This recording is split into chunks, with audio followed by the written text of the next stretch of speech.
Burger loading for a bodybuilding show. That's right, everybody.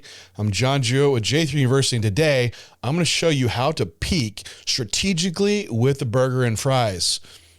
Okay, I might be exaggerating that a little bit. Probably going to show you a lot of the errors that can come about with peaking with a burger and fries.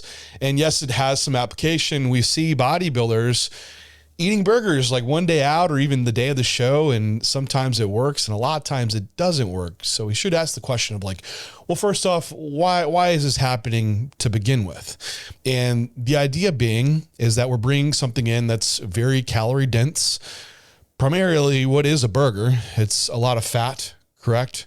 A little bit of carbohydrate if you're having fries with some potato and a bun, but primarily fats. And so this is going to be a calorie dense meal, and then a lot of sodium. And the idea behind this is, for one, the extra calories are going to ideally bring some level of fullness to the muscle, and the sodium will also hold some of the water that you're now starting to restrict and giving you this vascularity and this shift in fluid balance. That's all supposed to happen. It's hard to even describe how that should actually work because it's just flawed physiology. When you kind of break it down. And there's lots of errors that come about from this. And I think a lot of times it's what has been just passed down from previous coaches, and then the next coach does it, and this is what you do. And sometimes it works out. So you're like, okay, I'm just going to roll with this. And many times that it doesn't. And a lot of where you see this application is that the night before the show, you're taking a diuretic. There's going to be this water loss that happens, and then we want some sodium in place so where you don't overly drop and excrete sodium, but it kind of defeats the purpose, right? You're taking a diuretic that's going to be excreting sodium, but then you're taking in a massive amount of sodium too. Seems like, why try to counter something, the action of what you're taking? Why don't you just not take that thing in the first place, right? So a lot of times this is in place when a diuretic is being used, or it's triage. When a diuretic has been used and you have over-secreted sodium and in turn over-excreted water, and now you're flat on stage. But what are the other issues that really come about with using a burger? And for one, it's an uncommon food. Not that it's uncommon to the world, but it's uncommon to your prep.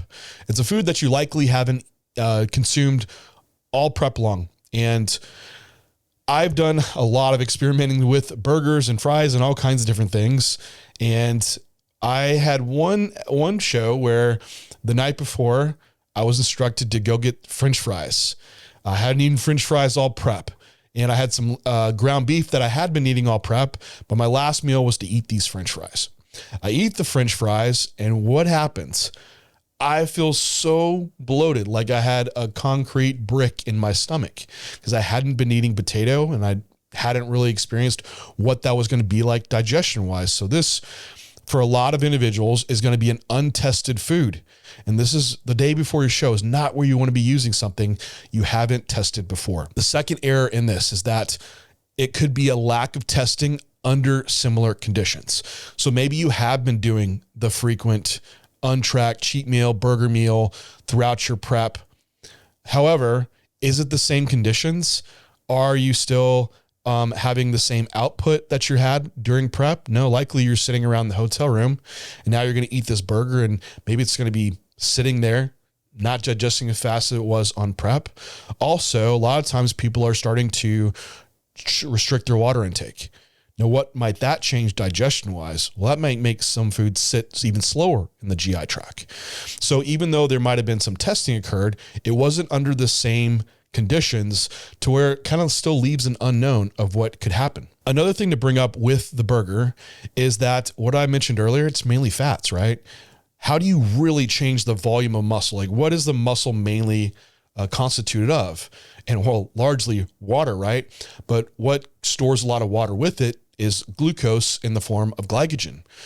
Every 3-4 grams of water stores 1 gram of glucose. It can even get a little higher than that during glycogen supercompensation. And so the largest way you can increase the biggest volume to your muscle is via carbohydrate, not fats. There absolutely are intramuscular triglyceride. However, the amount is just to a far less degree. And actually, when you're carbohydrate loading and have fats, high fats in place as well, it actually impedes the carbohydrate loading process. So by adding lots of fats, you might actually slow down this process of sufficiently loading muscle glycogen. Another thing that can cause an issue with using the burger is impaired digestion. We're kind of alluding to this earlier, but fats slow down digestion. And something to think about this is that in your normal meal, you might consume some rice and a small amount of chicken. 3 to 5 hours later, this could very well be assimilated and digested and taken up. How long is a burger and fries going to sit there with you? It could be hours on end. It's not like you eat this burger and 2 hours later it's digested and you have it all in the system and you're ready to go. No, like that effect is going to be playing out over hours and hours and hours.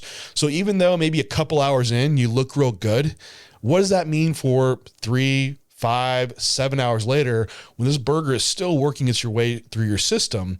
And then you have other meals that are starting to come in.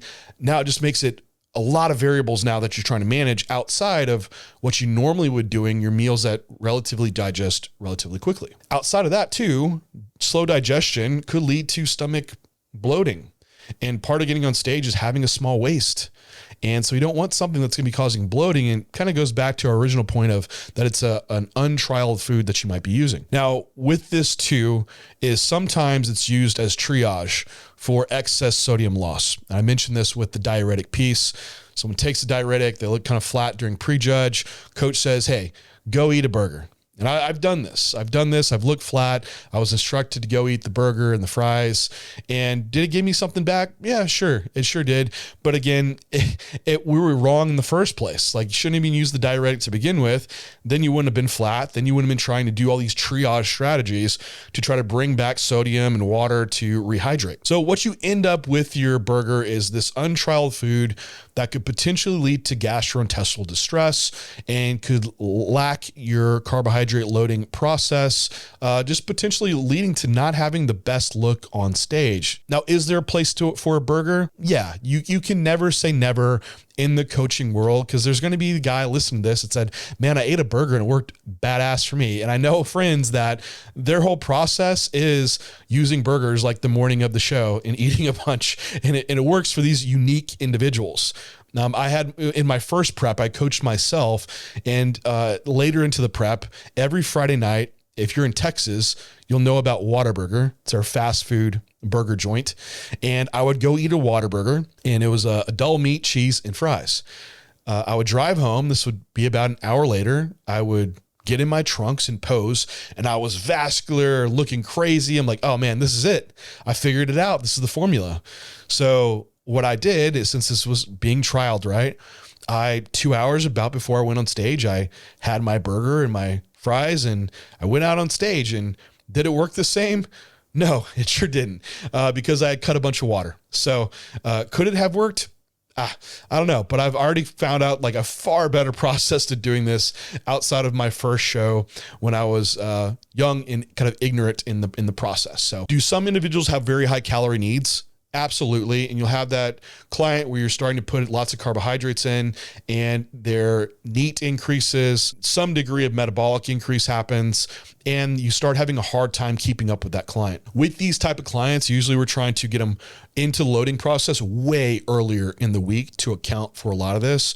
But also this might be the individual where you need to bring some fats in to make the meal more calorie dense, for one, to manage food volume, but also just to make the food stick more because there's a higher total carbohydrate load being present. So let's roll it back to what is a better approach to peaking. For one, use foods during prep that you've tested.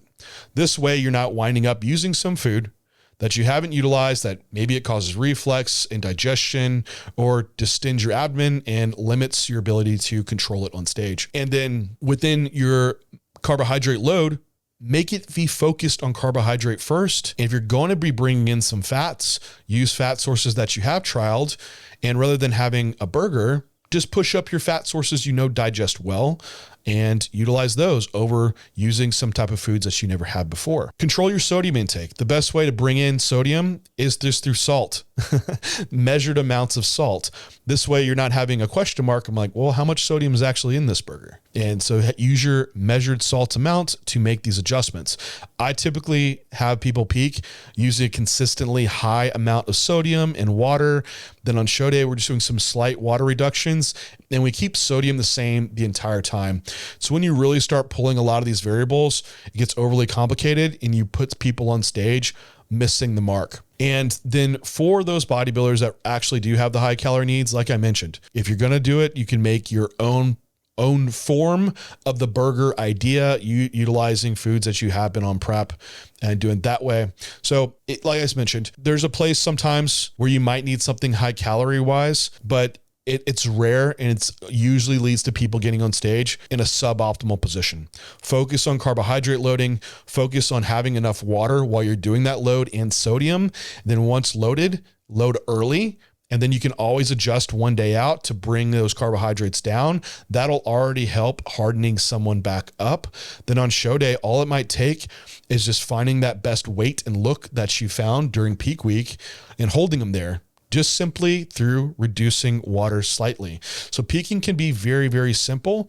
Usually you should be walking into peak week looking peeled, fat-free, like you could almost walk on stage at some moment of the day. It's really just trying to land that look on show day without pulling a bunch of different variables out of the hat, like one being a burger and fries, etc. Check out our contest prep module on J3U level 1 if you want to safeguard your peak week and nail it on stage without rolling the dice.